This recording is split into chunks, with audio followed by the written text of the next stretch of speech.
If you have documented receipts of foreign governments writing checks or giving credit card payments to Joe Biden, show it to us. We've been at this for a year now. We haven't seen anything. Then we show you in our more than 100-page report the documented receipts of money going to Donald Trump, and you don't care about it. In other words, you don't care about the principle that our government leaders should not be on the take from foreign governments. That's outrageous.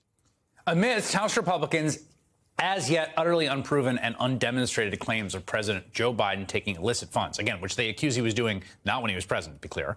Congressman Jamie Raskin and other House Democrats issued a 100-page report showing that, quote, as president, Donald Trump accepted more than $7.8 million from foreign states and their leaders, including some of the world's most unsavory regimes. Today, Raskin wrote a letter to Donald Trump himself.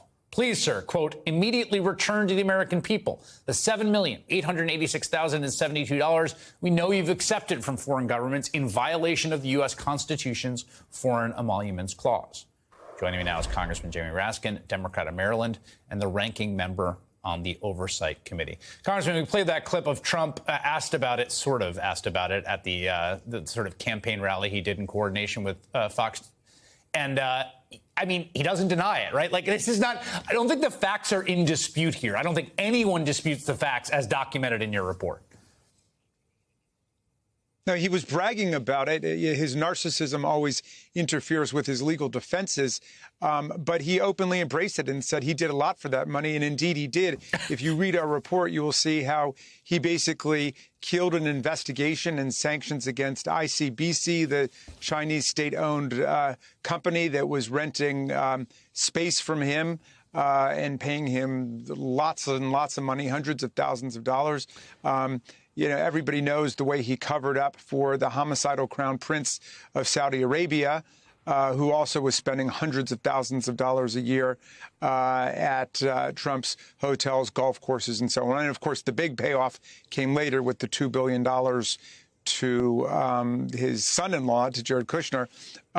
But the bottom line is there's really no defenses out there. I mean, his sons have said a couple of things like, well, he didn't take his federal salary. I'm sorry, but that's all you're allowed to take, $400,000 from American citizens, not from Saudi monarchs and Chinese government bureaucrats.